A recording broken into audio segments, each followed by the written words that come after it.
来，敬酒连。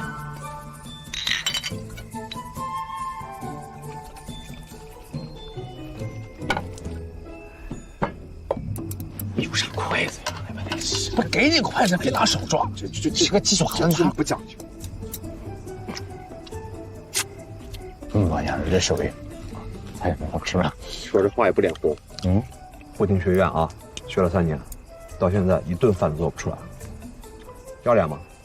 你人学后勤的，不是学厨师的，他学的司务长专业，那算盘打得比谁都溜，对吧？看不出来啊。那毕业之后干啥去？我是想去机关局许可，那听说机关挺难混的，我这脑袋瓜子又不灵嘛。哎呀，估计到最后还是下领队当司务长的命。干新闻，写东西啊，出处，这是我志向。那话说回来吧，是真舍不得连队，想带兵，选择呢是有，纠结，走一步看一步吧。你怎么着？我想回部队带兵去。那，喝一碗。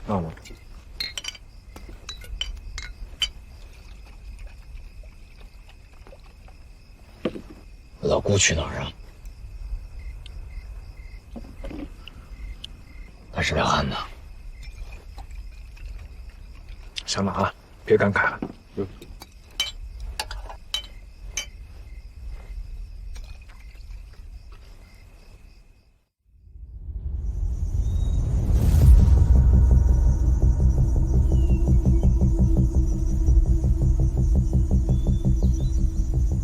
你的人呢？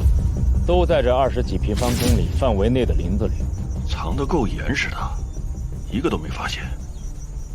潜伏多长时间了29个小时03分钟。能不能透露一下，野人什么时候下头？可能早到了，也可能再过92个小时才到。总之，一切皆有可能。我是抢帅了，总部是在考我们。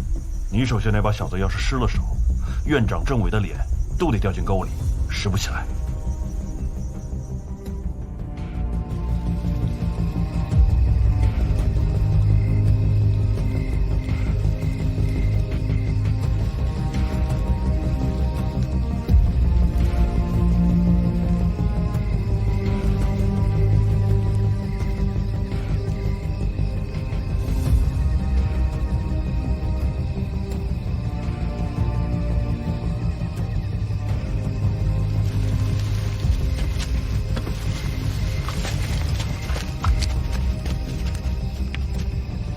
是队长发的信号，让我们撤离。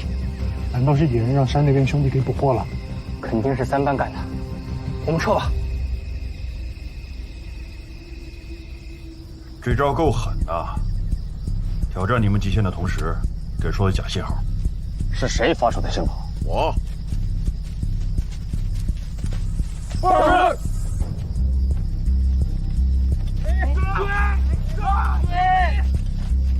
哎，终于有水了！弟兄都该回营地点完名了吧？有人没归队，这第2次集合信号还没有发出，那第1次集合信号一定是假的。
100个小时的野外战场潜伏，人的忍受能力达到了极限，是最容易出现误判敌情的时候，这匹红狼却还能保持清醒冷静，心理素质真不错。不是一匹，是2匹。部长，红狼考核结束，是我的红狼咬住了野人。这2个学员我要带走。啊。说一下白狼演习的情况。白狼演习是一个不要求纪律、考察动物本能和求生意志的野人游戏。演习设定20个猎人，30个猎物，30个猎物穿过林子，从东奔西向西到我们这儿就算得分。30个猎物各自为战，很快就全军覆没了，就剩下顾一野1人。现在的情况就是20个猎人抓他1个猎物。这个演习有意思。部长，这么跟你说吧，高粱和夏林在我们这儿的天赋是到顶的。你是说顾一野不如高粱？在侦察专业上，他不擅长的领域，他都不会输给高粱。但是如果真的把他放在侦察专业和高粱拼，那真的是糟蹋他了。白狼演习的目的，就是为了拔掉顾一野身上的弱点这根刺。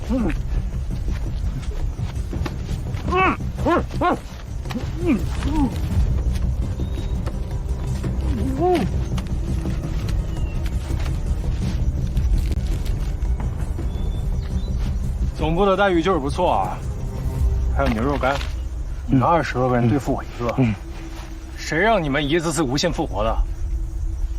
白狼还有几个？就剩下顾一野1个人，已经熬了3天了。他们把被顾一野弄死的野人又复活放回去，顾一野发现了，烧了他们裤子。这都死好几回了。首长好，怎么回事？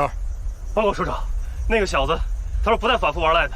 如果他要再抓到1个复活的野人进去，就要把耳朵割下来。他敢？首长，他真的敢。他做了一把石头刀，宰了1只耗子，当着我面就直接生吞了。这顾一野也太畜生了。野兽。过去的3年里，我们的国家发展迅速，发射了第1颗实用通信广播卫星，签订了关于澳门问题的联合声明。去年也正式恢复了军衔制，我以全队唯一1名优秀学员的身份，给军校生涯画上了完美句点。总部领导点名要我，可是李少斌这家伙。报告。好，我知道了。你什么意思啊？你跟谁说话呢？报告队长，我对你有意见啊！讲。总部领导点名要我，你干嘛说我坏话？你那老师长，也就是现在 A 军的正副军长，早跟我做过指示了。你毕业了，谁都不能给，必须得完璧归赵。那你不能说我精神分裂呀！我现在名儿都凑到总部去了。你当侦察兵的，你脸皮厚点行不行啊？不就这点小事儿吗？传出去呗。那脸皮厚跟有病有什么关系？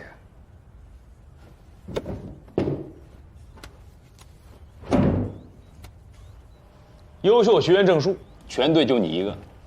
有了这个东西，你就不用扛少尉简章了，一毕业就是中尉。是吗？啊，就我1个。哎，这个顾一野没拿着啊？顾一野放弃了红狼演习，也就放弃了优秀学员资格。但是呢，白狼演习他是唯一的赢家，但这个不计入成绩啊。你说这哥们想什么呢？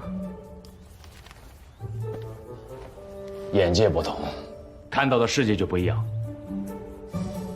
听你这意思，我一个优秀学员，还没有他一个落后分子眼界快。我这么跟你说吧，侦察兵，它是一个很小的专业，只有什么人喜欢呢？男孩子喜欢。有的人他一辈子就是男孩子，什么大单位、小单位、大兵种、小兵种，跟他没关系，他就是喜欢冒险。哎，那他就适合当侦察兵。那顾一野肯定是不适合。很多人都不是，但是顾野让我高看一眼的是，他明明可以不做这道题，绕过去，但是他没有，他不惜牺牲进步，都要把这道不适合他的题给做了。你要说他是功利主义，那他肯定不是。哎呀，臭显摆嘛！那显摆给谁看呢？哎呀，爱给谁看给谁看。你小子管好你自己吧。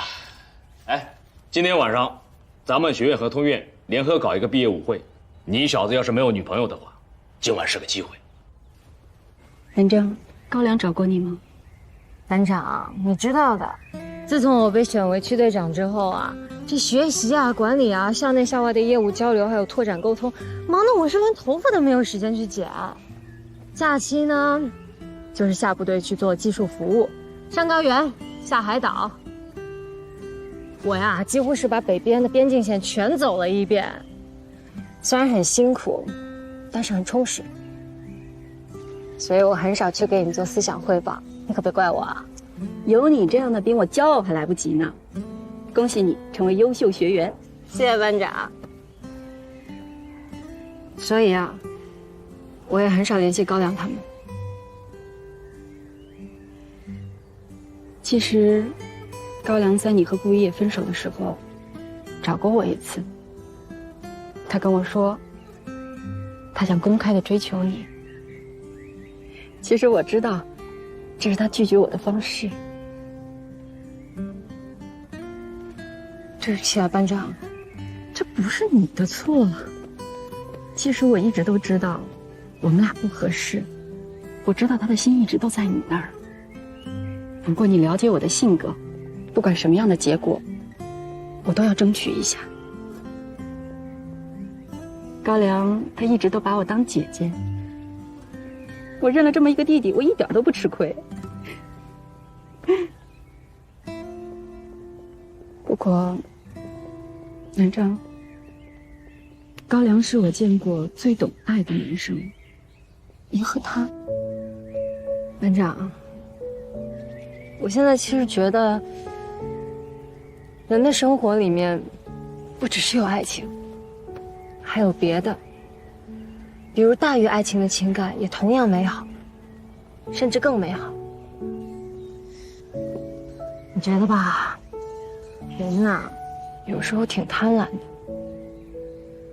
都会忽略自己身边已经拥有了的，眼睛总是盯着那些还没有得到的。其实想想我们身边对我们好的人，想想我们已经得到了的，真的很多了。所以我们更加应该懂得珍惜，懂得知足。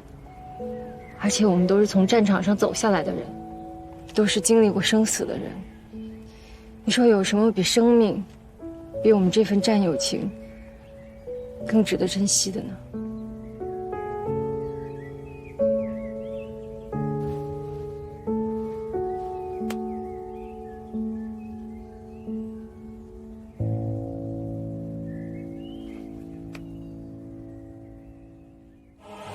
？I don't ever slow up, no I don't take shit. I got no love for the fakeness. If you wanna play tough and wanna hate this, I'll always show up. I don't ever slow up, no I don't take shit. I got no love for the fakeness. If you wanna play tough and wanna hate this, I'll always show up and make a statement. I don't ever slow up, no I don't take shit. I got no love for the fakeness. If you wanna play tough and wanna hate this, I'll always show up and make a statement. Everything I do so instinctive and so passionate. Every word I move so descriptive like an adjective. I got a vendetta against people who patented being negative when you should be getting after it.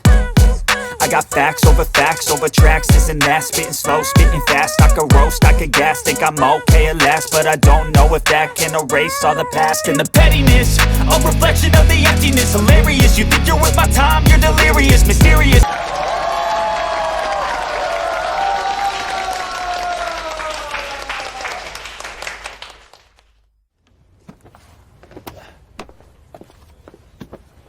高粱你撒谎！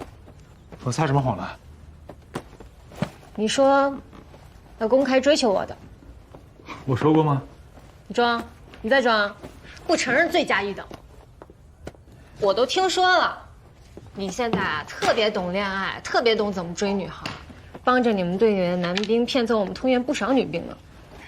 这都是副产品，这都是我研究战争和心理的副产品。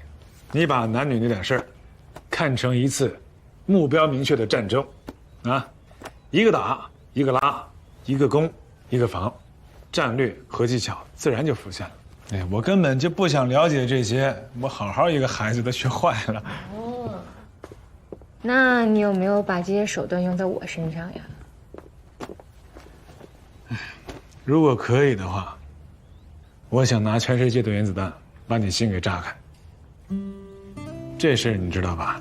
讲别人的时候那头头是道，到自己身上啊，就全瞎了。高粱，你变了。你也变了，咱们都变了。是呀，都变了，挺好的。生命就是一个变化的过程。你几点车？我送送你吧。我都查完了，我俩一趟车。嗯？干嘛？只许你侦查我，不允许我来一次反侦查。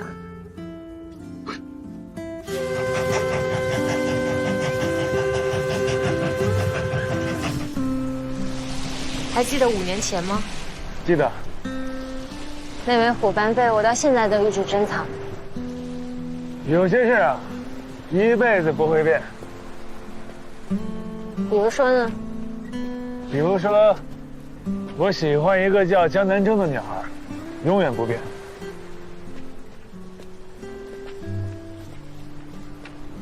你就不好奇，顾骡子翻哪儿去了？他翻哪儿去了？他如愿以偿，分到夜老虎连了。你现在真的是释然了啊，可以毫不回避地提起他的名字。我想，时间是治愈一切的良药吧。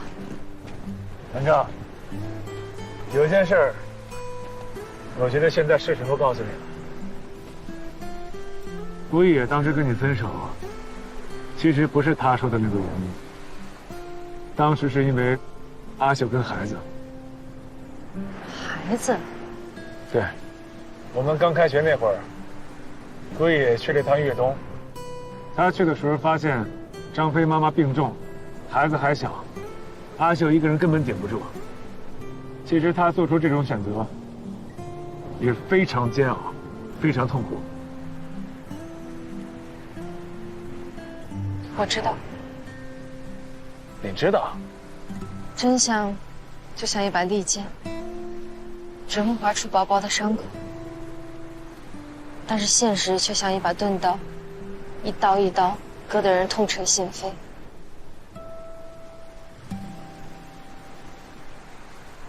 我就算知道了真相又怎样呢？那阿秀他们家，谁来帮他们？你就不想去找顾一野问个清楚？他不说，我不问，这可能算是我跟他之间的一种默契吧。这份默契，让我觉得获得了一种生命的高贵。我很珍惜这份高贵。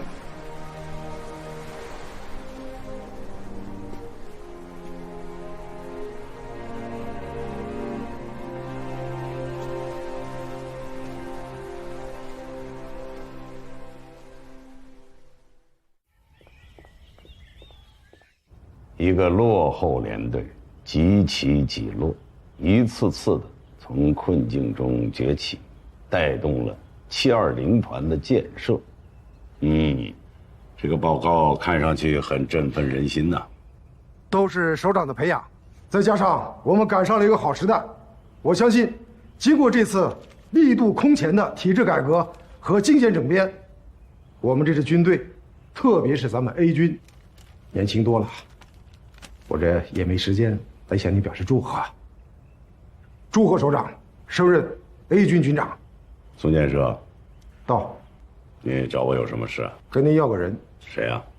高粱。他不是在234师当侦察连连长吗？副连长。这么慢？你要他干什么？回720团任9连连长。你俩兵，看什么呢？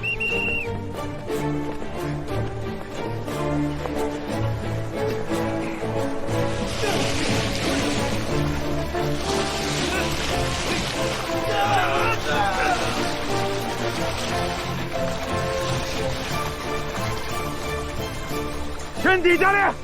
宋建设，你越级了，这个事儿你应该直接找你们的师长。找过了，他不同意。为什么？他说高粱是您一手带出来的兵，您不点头，他不敢。这个陈大山啊，好作风没有学到，拍马屁功夫一流。你们的眼睛不盯着红箭演习啊，只盯着上边的马屁。报告首长，我来调高粱，就是为了红箭对抗演习。我们都知道，您对这次演习非常的重视。说实话，我们720团压力巨大呀。9连是这次演习的主角，又是您亲自抓起来的军事训练方面的标杆和典型。俗话说，羊群靠头养。我们党委经过认真研究，觉得要想使9连这面红旗不倒，就必须找一个最强的连长。再说，高粱复连已经快4年了，对标的时间也太长了。如果再不提的话，将来想进步，他就吃亏了。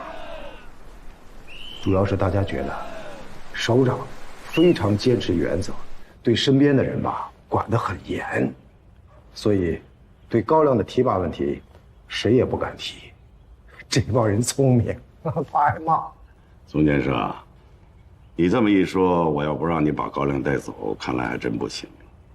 我同意。是，谢谢首长。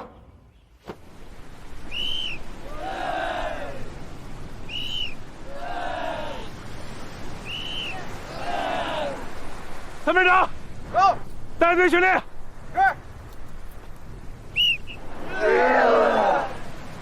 哪部分的？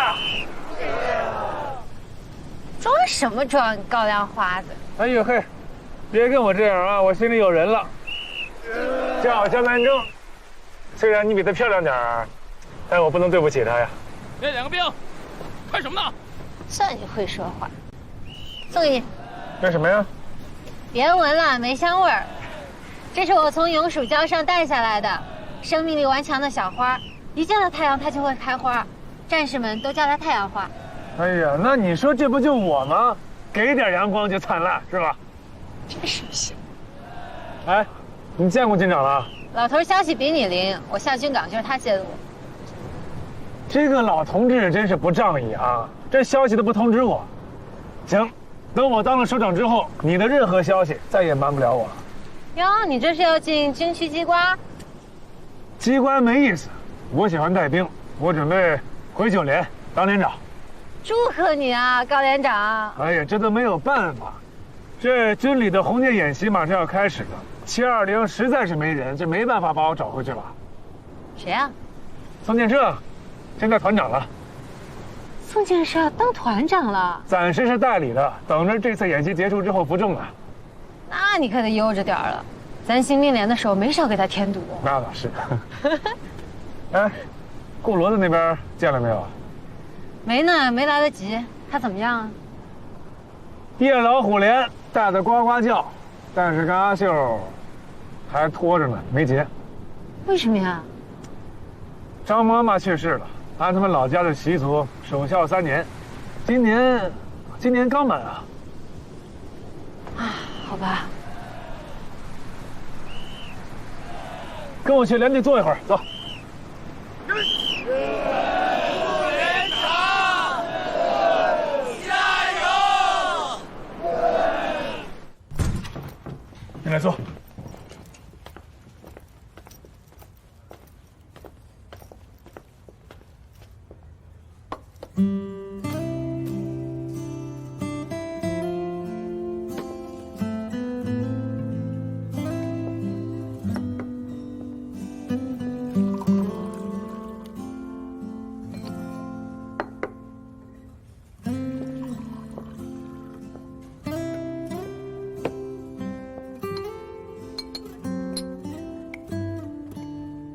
回来坐会儿吧。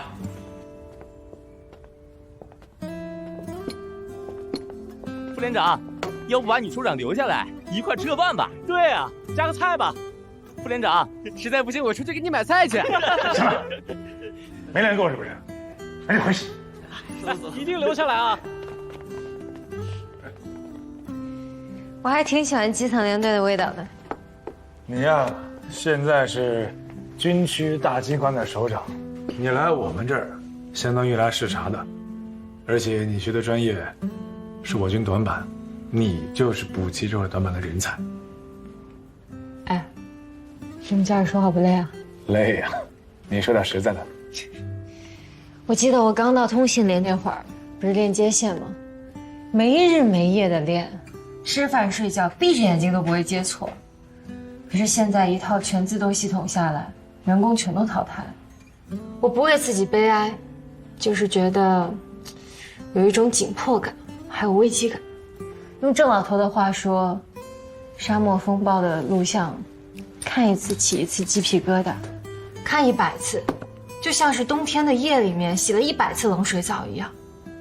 导弹就不说了，能见度只有几米的大沙暴里，装甲部队昼夜穿插几百公里，我要是没看过，我都不相信。是呀，谁能想到现代战争是这样的呢？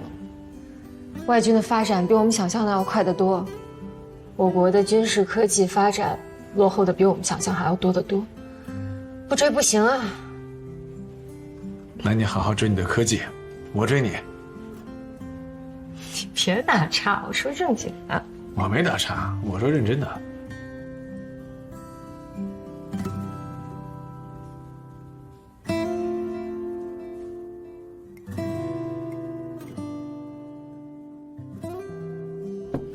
我的知识储备还不够，所以我想去深造。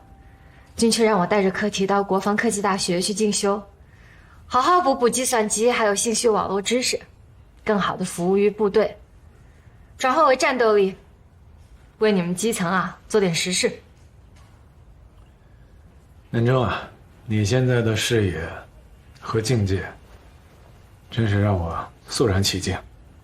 给我个机会，好好给你践行，不准偷偷摸摸跑，不然断交给你。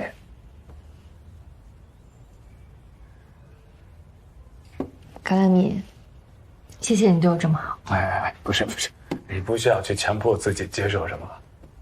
我就是喜欢看你活得精彩，活得高兴，你开心我就开心。我喜欢你，我自己的事儿。真的？我听说你有男朋友了。你侦查我？说吧，你还侦查到什么情报了？没有，我也不相信。说实话，我还真打算把自己给嫁了。是吧？这么多年过去了，蓦然回首，发现那人正在灯火阑珊处吧？我呀，是打算把自己嫁给信息科技。什么东西？副连长，咱们连里的弟兄都舍不得你走，昨天夜里在我那儿都哭了好几个。我是去升连长，你们哭什么？没出息！小雷，小雷，你怎么了？小雷，停！哎，小雷，醒醒！小雷，哎，别死了，小雷！人工呼吸，过2天入鼻子，抬起下巴，睡觉。你换他睡。睡。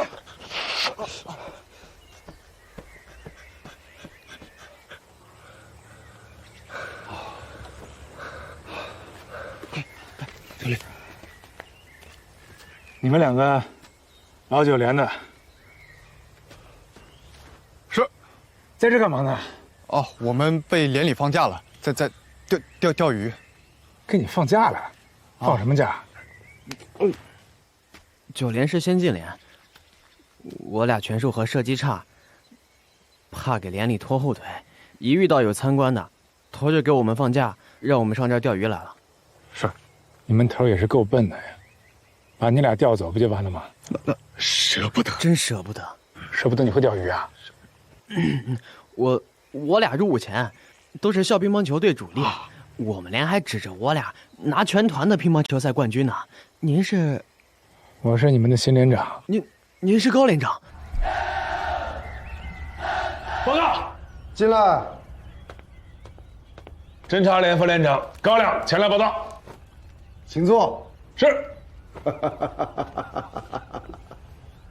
哎呀，好啊！为了调你，我是跑市里啊闹了3次，拿3个全训连长换你1个，他们还不同意呢。哎，知道为什么我下那么大血本吗？啊？不知道啊，谢团长。你看啊，掰着手指头算，他们3个肯定比你1个强。但是，如果说你1个人能完成他们3个连长完成不了的任务，那么其他人就是数字，你就是王牌。哎，团长，您可别这么说，这别人听见了不得合伙揍我啊！电影《大决战》里有句台词叫“我不要伤亡数字，我只要塔山”。9连这个典型不能倒，红箭演习720团不能输，这就是你的塔山，懂吗？这也是您的塔山吧？什么意思？演习结束之后，您这应该扶正了吧？你是不是觉着我这人特官迷？不敢。啊，还记不记得当年我跟你说的那个金字塔？快10年了，战场上下夙兴夜寐，如履薄冰。这何尝不是一场战争啊？行了，赶紧回去准备吧。是。团长。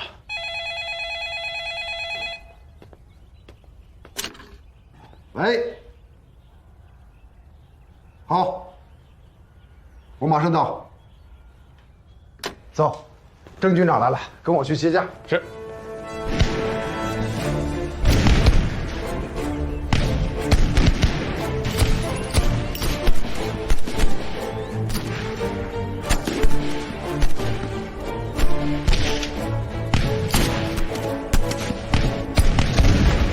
起立！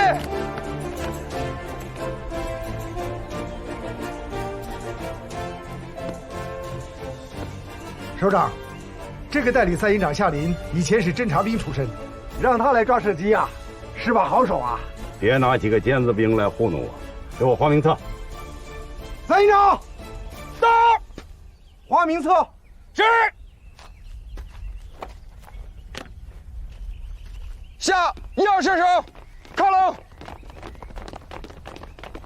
首长。好吧，走，1、2、1、2、3、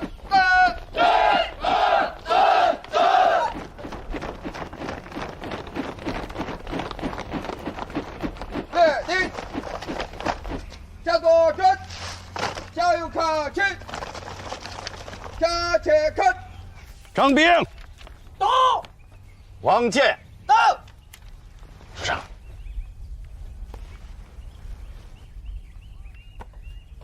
王小雷。王小雷，报首长。王小雷探亲了？不对吧？我刚才看见他了，不是在河边钓鱼吗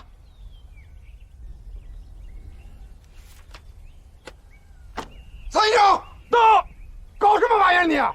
把人招来。是。首长，这是，你看这个，这得有多少斤？438斤呐！这么大个儿啊！这比当年抓的那头野猪大出来1倍多。那当然了，我这么跟你说吧，目前这是 A 军最重的冠军，未来啊，我争取让他破了军区纪录。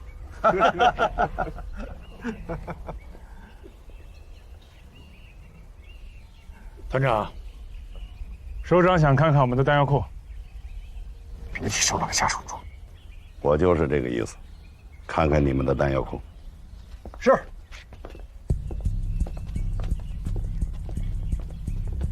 攒了这么多手榴弹，留着垒猪圈吗？是啊，9连是典型，各项工作啊比一般连队都要繁重，手榴弹实弹投掷啊，训练实质又比较复杂。高亮也是刚到岗，还没来得及组织呢。按说实弹训练不搞是不行的，练为战嘛，是吧？是是是。但是现在大家都在准备红箭演习，没有时间和精力再搞实弹训练了。你的意见呢？报告首长，正因为要演习了，所以在演习之前才应该多做几次实弹训练，这样在演习的时候才不会出现状况。你看，在首长身边待几年之后啊，说话口无遮拦了。领导们的事儿别管了，我听首长的，只要首长下指示，我马上回连里，让他们结束训练，换上常服，每天就背训练大纲，养精蓄锐，在家等着军首长检阅。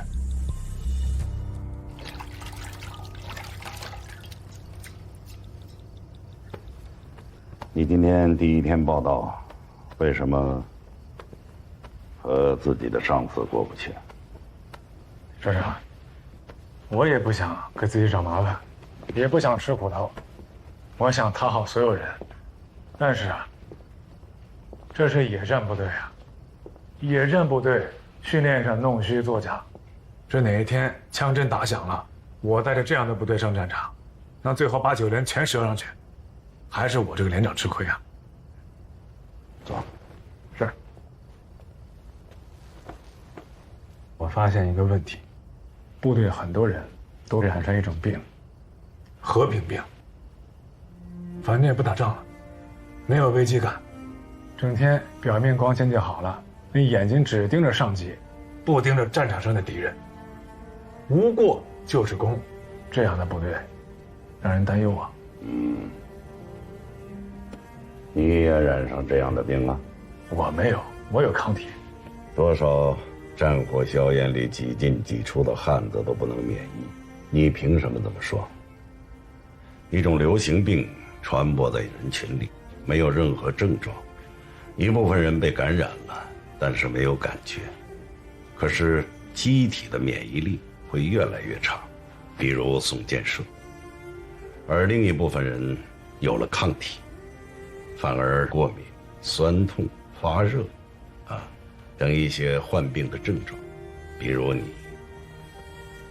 但是前者认为是后者生了病，那就战场上见真章呗。那战争一直不爆发呢？那我们还有考核，还有演习啊。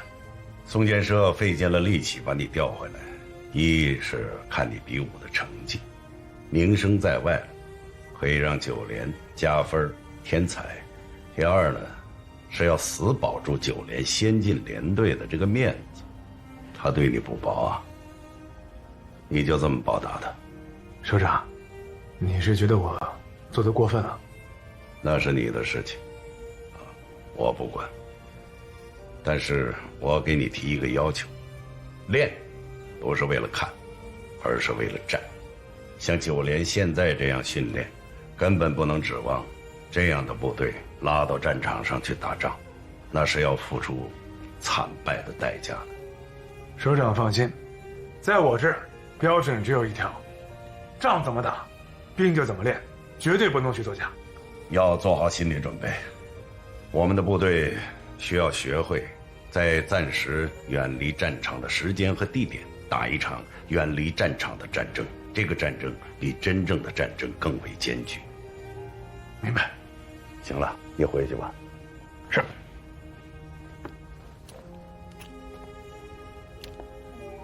首长，您给我透个话，南征真有男朋友了？你听谁说的？自从前些年顾一野那个事儿以后，他再也不向我透露任何消息了。你这爹是怎么当的？情报工作完全瘫痪呢。首长，你这和平病很严重啊！你还有脸说我？你跟他处了这么长时间，这种事儿还要向我打听，你丢不丢人啊？带兵是把好手，这方面怎么这么迟钝呢？啊，就你这被动挨打的样，到时候别找我寻死。还有，你见过哪个当爹的愿意把自己的女儿送到别的男人的手上？这种事儿你都搞不清楚。滚！我要睡觉。是。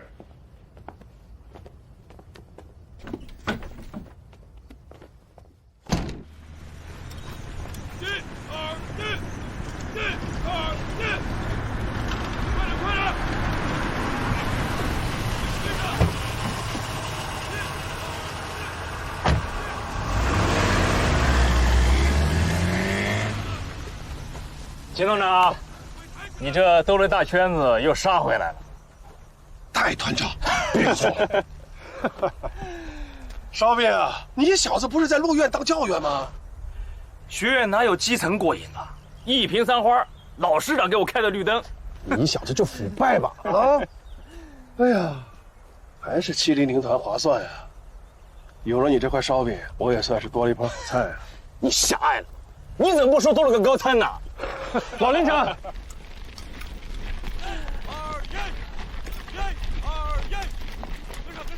欢迎你，一言。我这个老的夜老虎连的连长和你这个现任夜老虎连连长，还是第一次握手吧？准确的说是第28任连长和第32任连长第一次握手。